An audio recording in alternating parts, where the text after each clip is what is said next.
Hey à tout le monde, j'espère que vous allez bien et je m'excuse d'avance pour le bruit. Les voisins sont en train de faire des travaux et je vais vous montrer ça. Mais en gros, là, vous voyez, ici, là, voilà. Et la grille qui est là, c'est pareil. Il n'y a pas de vitre, en fait. Voilà, donc on entend les voisins qui font des travaux. Et juste au-dessus de vous, du coup, enfin de vous, de moi, de nous, en fait, il y a le ventilo. Parce que sinon, je meurs de chaud, en fait. Je suis passée littéralement, quand j'ai quitté la France, il faisait 3 degrés. Il est 13h20.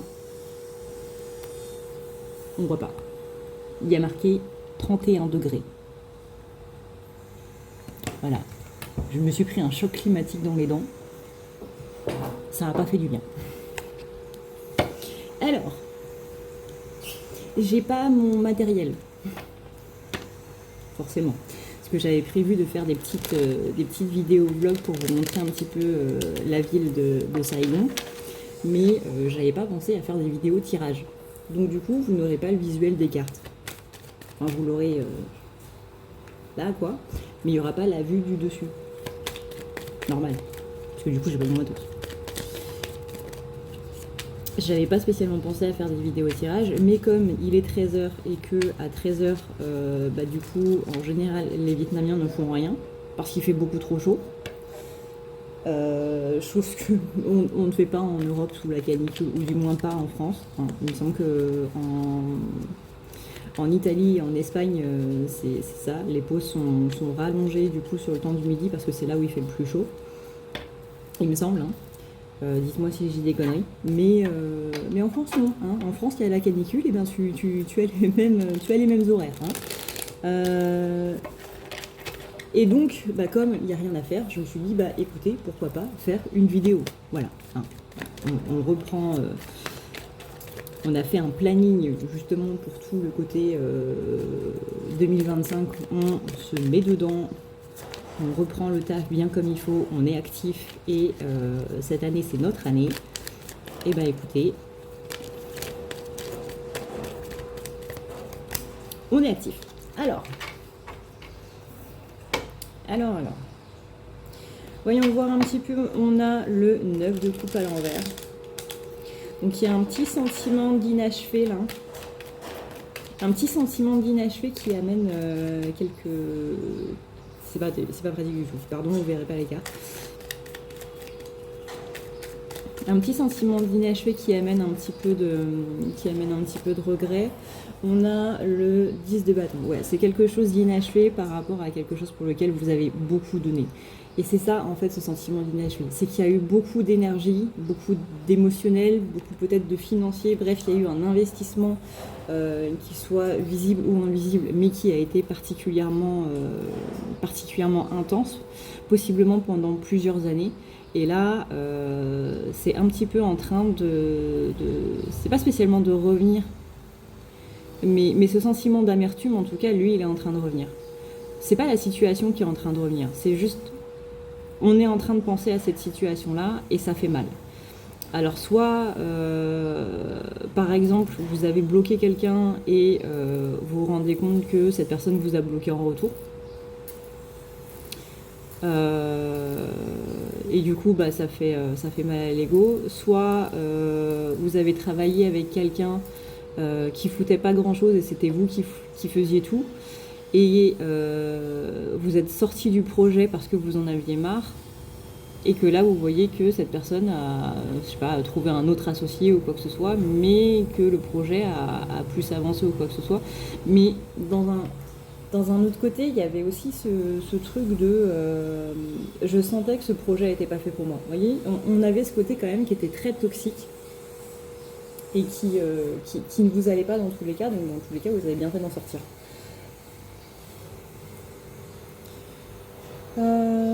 On a le cavalier de pentacle à l'envers. Ouais, donc ça c'est les nouvelles du coup, qui arrivent par rapport à ça. Donc vraiment, il y a la vie qui vous remet dans cette situation Enfin, encore une fois, c'est pas vous remettre dans cette situation, mais qui vous met un petit truc par rapport à cette situation que vous avez quittée. Et forcément, il y a l'ego qui vient se mettre un petit peu dedans, on va dire, qui vient se mettre complètement dedans et qui vient vous faire une petite pique. Alors ça va être très bizarre ce que je vais dire parce que c'est pas vraiment ça, mais vous n'êtes pas votre ego. Alors c'est pour ça que c'est un petit peu bizarre parce que oui, vous êtes votre ego. Mais là, j'ai envie de vous dire que c'est vraiment ce qui fait mal, ce côté amertume, ce côté, encore une fois, d'avoir quitté quelque chose et d'avoir cette notion de regret par rapport à ça. Ce côté très, comment dire,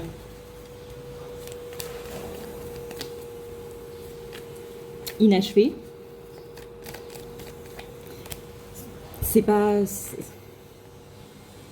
C'est vous, mais c'est pas vraiment vous. Enfin, vous voyez, c'est vraiment ce vous du passé, en fait, qui avait encore cet espoir qu'il y ait quelque chose qui se passe, qu'il y ait quelque chose qui évolue par rapport à ça.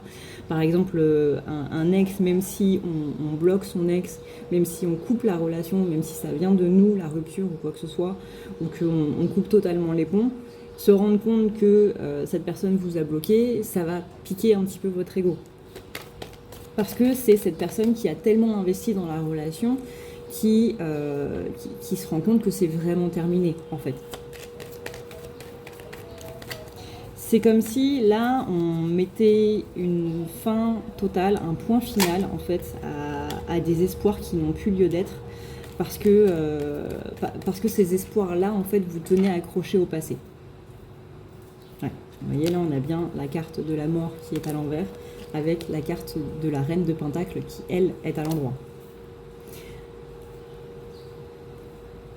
La carte du 4 de Pentacle qui représente bien ce côté de ce qu'on vient de dire en fait. Cette personne du passé qui garde les choses pour elle, hein, on le voit bien, là elle garde ce rubis, ce pentacle bien serré dans ses bras en mode j'ai espoir que ça continue, etc. J'ai espoir que ça se refasse, j'ai espoir que... C'est pas que ces illusions, mais que ces rêves, ce potentiel que j'ai vu dans ce projet, dans cette personne, dans cette relation, aboutissent à un moment à ce que j'imagine en fait. Le truc c'est que là vous vous rendez compte que vraiment ces illusions,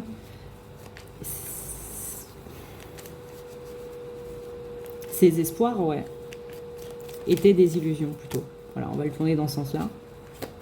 Ouais, et ça, hein, on a la carte de la lune, et la carte de la lune c'est justement les illusions. Et les espoirs qui peuvent se transformer du coup en faux espoirs et qui peuvent du coup vous accrocher à quelque chose de pas terrible. Néanmoins, hein, avec la carte du jugement, vous avez justement une vision qui est beaucoup plus... avec plus de recul en fait sur les choses.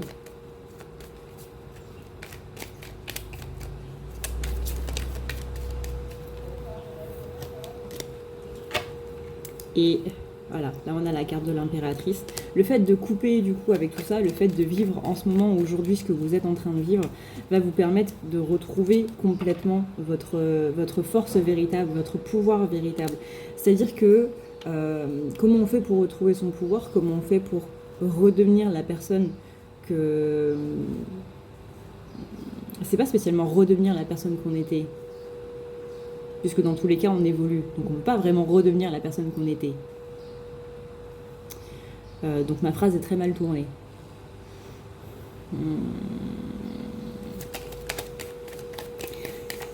Comment je pourrais la tourner du coup devenir vous en fait, tout simplement. Voilà, comment on fait pour redevenir soi avec l'évolution du coup qu'on a eue et tout ça. Donc la meilleure version de vous-même à l'instant T. C'est en reprenant toutes les énergies et toutes les émotions et tous les espoirs, toutes les attaches qu'on a laissées aux gens. C'est-à-dire que quand vous avez espoir qu'une personne ou qu'un projet devienne tel que vous l'avez imaginé, vous mettez votre énergie dedans. Parce que le fait de donner du pouvoir à quelqu'un, c'est pas seulement des choses négatives. C'est pas seulement quelque chose que quelqu'un vous prend. C'est aussi quelque chose que vous donnez à la personne, dans un sens comme dans l'autre, dans vraiment littéralement tous les sens du terme. Donc le fait d'espérer qu'une personne devienne de telle manière ou qu'un projet aboutisse de telle manière, c'est mettre une énergie dedans. Mettre une pensée dans quelque chose ou vis-à-vis de quelqu'un, c'est mettre une énergie dedans. C'est ce qu'on appelle les formes pensées. Rappelez-vous, c'est ce qu'on nettoie du coup dans les nettoyages et on considère que c'est de la magie noire à partir du moment où ces formes pensées, qu'elles soient positives ou négatives, rentrent à l'intérieur. Vous avez votre aura en fait qui vous enveloppe, c'est votre couche protectrice de base que vous avez à la naissance, que vous avez à l'incarnation, vous avez une aura en fait. C'est le minimum syndical de la protection, tout le monde a une aura. À partir du moment où ces énergies-là, du coup ces pensées-là, elles s'agglutinent au niveau de votre aura, ça vous donne un côté un petit peu flou en fait. Quand il n'y en a pas trop, ça va, parce que du coup ça ne vous impacte pas. Quand il commence à y en avoir beaucoup, vous commencez à plus trop savoir où est-ce que vous voulez aller. Vous êtes un petit peu dans le flou, vous êtes dans le brouillard en fait, parce que toutes ces pensées autour de vous, ça forme un brouillard. Encore une fois, que ce soit des choses positives ou négatives. Parce que ça peut, par exemple, une personne qui vous souhaite le meilleur, sa notion du meilleur pour vous n'est peut-être pas ce que vous voulez pour vous. Je ne sais pas si je me fais bien comprendre. Et du coup, à partir du moment où ces formes pensées qui sont agglutinées autour de vous rentrent à l'intérieur, là, ça va commencer à impacter directement vos énergies. Et c'est là où on dit que même les énergies positives ne sont pas spécialement bien quand elles rentrent à l'intérieur, à partir du moment où ce n'est pas voulu. Si vous ne le voulez pas, si vous ne voulez pas que ces énergies positives vous affectent, et que ça le fait quand même, ça reste de la magie noire. Pourquoi ? Parce que ce n'est pas quelque chose que vous voulez, tout simplement. Si quelqu'un est en train de vous dire « il faut que tu boives cette tasse de thé », vous connaissez la notion de la tasse de thé pour ne pas parler de VIOL. Quand on force quelqu'un à boire du thé alors qu'il ne le veut pas, qu'on n'a pas son consentement pour ça, c'est une métaphore qui a été beaucoup utilisée dans les années 2010 pour parler du VIOL. Et bien là, c'est exactement pareil, mais d'un point de vue énergétique. On vous force à boire du thé, on vous force à assimiler des énergies qu'on dit positives pour vous, alors que ce n'est pas ce que vous voulez. Vous n'avez pas demandé de soins, vous n'avez pas demandé à avoir une réharmonisation ou à avoir machin ou à avoir ci ou quoi qu'est-ce. C'est un VIOL énergétique. Et c'est pas bien. C'est pour ça qu'il faut toujours avoir le consentement de quelqu'un avant de faire un soin. Et ça, c'est très très très important, les gars. Parce que sinon, ça s'appelle tout simplement de l'ingérence. Et personne n'a le droit de manipuler vos énergies sans votre accord. Personne n'a le droit de toucher à votre intimité sans votre accord. Et bien, vos énergies, c'est votre intimité. Alors...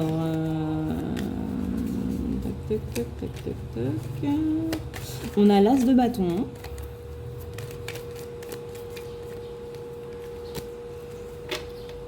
Alors, on a l'as de bâton, on a l'empereur qui est à l'envers.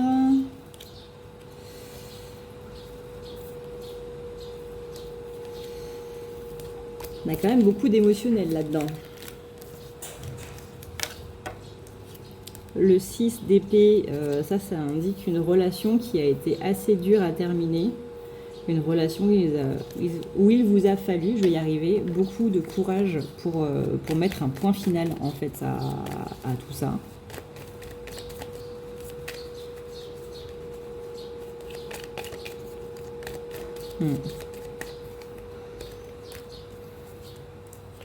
En fait, on a mis un point final parce qu'on s'est rendu compte qu'il y avait des choses sur lesquelles on ne pouvait pas passer, des choses sur lesquelles on ne pouvait pas pardonner, en fait. Donc ici, avec le 2 de coupe retourné, on parle bien d'une relation.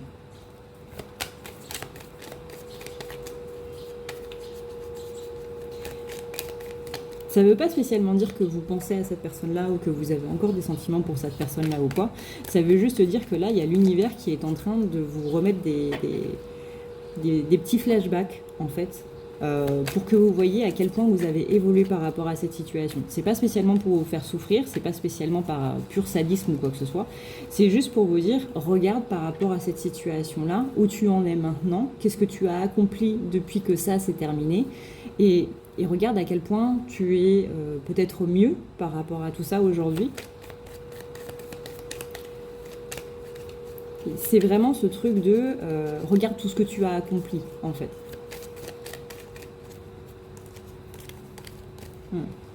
On parle d'une personne qui avait perdu sa lumière, d'une personne qui avait perdu sa... Alors, je vais dire clairvoyance, pas dans le sens médium, pas dans le sens voyant ou quoi que ce soit, mais dans le sens où, vous voyez là, quand on parlait du brouillard tout à l'heure, eh ben c'est un petit peu ça. Il y avait tellement vos énergies mêlées aux énergies de l'autre personne. On ne parle pas spécialement de lien d'âme ou quoi, hein, ça a même rien à voir dans le sens où tout le monde peut passer par ce côté-là, ou mêler ses énergies aux autres. Encore une fois, comme je vous disais tout à l'heure, c'est le simple fait d'envoyer des pensées à une personne, on va commencer à mêler nos énergies avec l'autre personne, et du coup ça va créer cette idée de brouillard en fait, à l'un comme à l'autre, hein. Mais du coup, ouais, vous aviez perdu votre... pas spécialement libre arbitre, mais cette notion d'individualité, en fait. Comme si vous vous êtes trop vu à travers l'autre, à travers la relation, à travers un projet commun, à travers un truc, en fait, et que vous vous êtes complètement oublié, vous, là-dedans. Et là, hein, on le voit bien, hein, avec la carte de la mort et avec la carte de l'as d'épée, on vient bien couper du coup par rapport à tout ça, et c'est ça qui vous permet de retrouver vos énergies. Donc ce que vous êtes en train de vivre là, ces flashbacks par rapport à cette relation-là, c'est vraiment pour vous permettre de redevenir cette impératrice. Que vous soyez un homme ou une femme, peu importe, on s'en fiche. L'impératrice, c'est du coup cette incarnation de l'énergie féminine. Encore une fois, ça n'a rien à voir avec le sexe, avec le genre, on s'en fout. Là, on parle purement et simplement énergétiquement parlant. On revient à cette idée d'individualité. On est un individu parmi une communauté et on ne se perd pas, du coup, dans cette communauté. On reste nous-mêmes là-dedans. Votre individualité, c'est votre originalité, c'est ce qui fait que vous êtes complètement unique. Tout le monde est unique, il n'y en a pas deux comme vous. Même si les gens essayent d'être comme vous, ils ne seront pas comme vous. Alors oui, effectivement, il y a des blessures qui s'ouvrent par rapport à ça. Alors quand je dis blessure, c'est vraiment au sens très large du terme, hein, les blessures de l'âme, la blessure de l'abandon, etc., blablabla. Mais surtout les traumas, en fait, que cette relation vous a laissé. On parle vraiment là d'espoir que vous aviez par rapport à tout ça, par rapport à la relation, par rapport à la personne, par rapport à vous-même même, qui n'ont pas abouti en fait. Et forcément que tout ça, ça laisse des traces. Tout ce que vous avez fait, tout ce que vous avez possiblement et certainement sacrifié par rapport à tout ça, tout ce que vous avez investi par rapport à tout ça, forcément que ça fait mal. On a eu quelqu'un qui n'a pas su se positionner, j'ai même envie de dire qu'il n'a pas dû saisir sa chance. Et vous voyez, on voit qu'il y a des choses qui sont en train de se tempérer. Alors peut-être que cette personne-là est en train de se réveiller, j'ai envie de vous dire, on s'en bat la race. Sûrement que vous, derrière votre écran, vous êtes aussi en train de vous dire, on s'en fout, que cette personne se réveille ou pas, dans tous les cas, c'est trop tard. Mais vous êtes en train justement de tempérer tout ça. Vous, il y a beaucoup de choses qui se sont passées ces derniers mois, parce que là, on parle vraiment en mois. Et voilà, vous êtes en train de rappeler à vous ces dernières énergies, en fait, qui étaient là-dedans. Et ça se fait petit à petit. Et ça va continuer de se faire petit à petit. Le but, c'est pas de tout rappeler d'un seul coup, parce que ça ne se peut pas.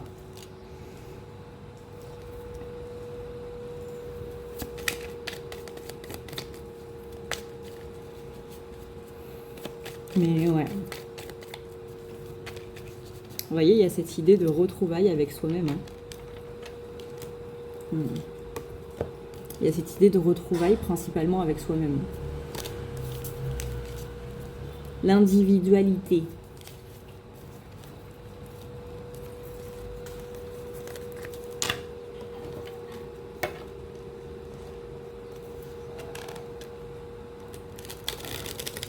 Le je ne doit pas passer avant le nous.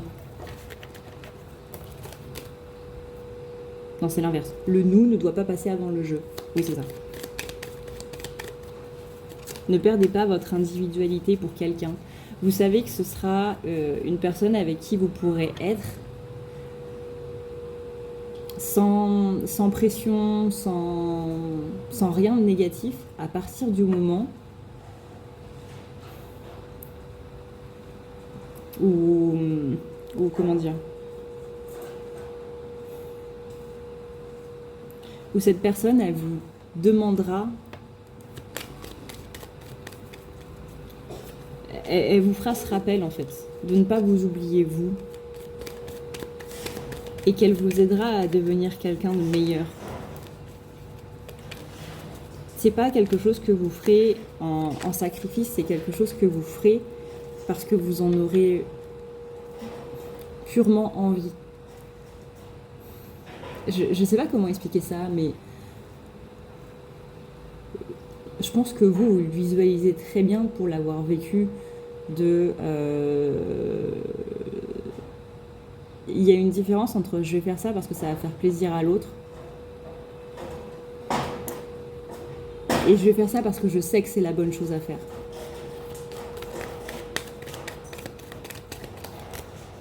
J'ai beaucoup de mal à parler aujourd'hui. Alors j'espère que mes mots ne sonneront pas bizarres et surtout ne sonneront pas différemment que comment je les ai pensés. Je pense que si, mais complètement que si. Mais c'est quelqu'un qui va révéler justement votre individualité et non pas qui va la cacher. C'est pas une personne pour qui vous aurez envie de rentrer dans le moule pour rentrer dans ses critères en fait. C'est quelqu'un qui au contraire va sublimer votre individualité. Va sublimer chaque partie de votre être.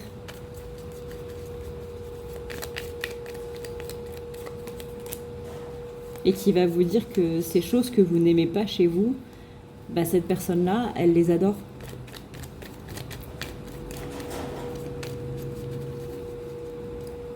Et là, malheureusement, on n'était pas spécialement là-dessus. Je sens beaucoup de regrets, mais pas des regrets comme on avait parlé depuis le début de la vidéo, plutôt des regrets dans le sens où c'est quelqu'un qui vous a beaucoup fait culpabiliser par rapport à la personne que vous êtes, par rapport à ce que vous faites. On a beaucoup de gaslighting. Alors le gaslighting, c'est quand quelqu'un vous fait croire que ce que vous avez vécu ne s'est pas réellement passé. C'est quelqu'un qui aura tendance à recréer en fait la réalité, selon sa propre réalité à lui ou à elle.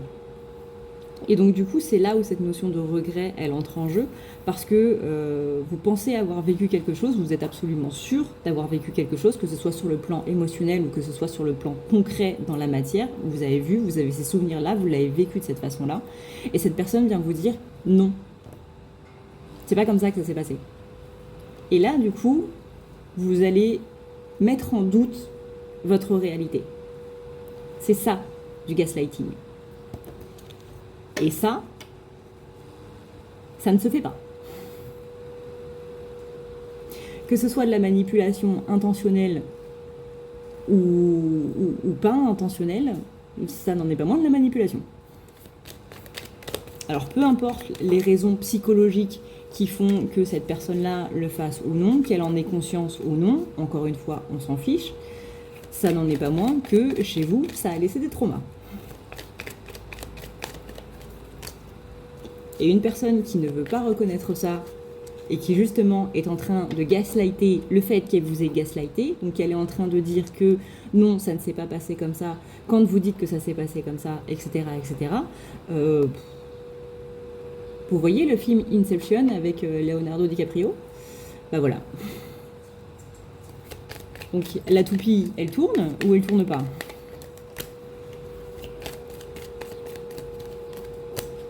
Donc là, vous êtes en train de reprendre le pouvoir sur tout ça, et ça, déjà, c'est une bonne chose. Donc encore une fois, si vous êtes en train d'avoir des flashbacks à propos de ça, si tout d'un coup vous êtes en train de penser à cette personne-là, ou que tout d'un coup vous avez l'univers, ou que sais-je, qui vous a mis un petit post-it le matin, où vous avez vu son nom sur je sais pas quoi, ou ses initiales sur la plaque d'une bagnole, ou peu importe, on s'en fout, bah c'est justement pour vous rappeler que vous en êtes sorti. Et pour vous dire aussi, regarde où tu en es maintenant. J'attends que la mobilette passe. Regarde où tu en es maintenant que tu en es sorti. Et ça, les gars, c'est le plus important. Vraiment, c'est le plus important. Voilà du coup ce qu'on peut dire par rapport à cette vidéo.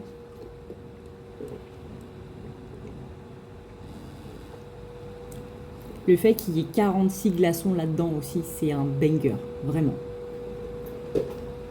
Sur ce, eh bien écoutez, je vous dis à une prochaine, dans une prochaine vidéo. Et je vous fais des bisous. Ciao, ciao!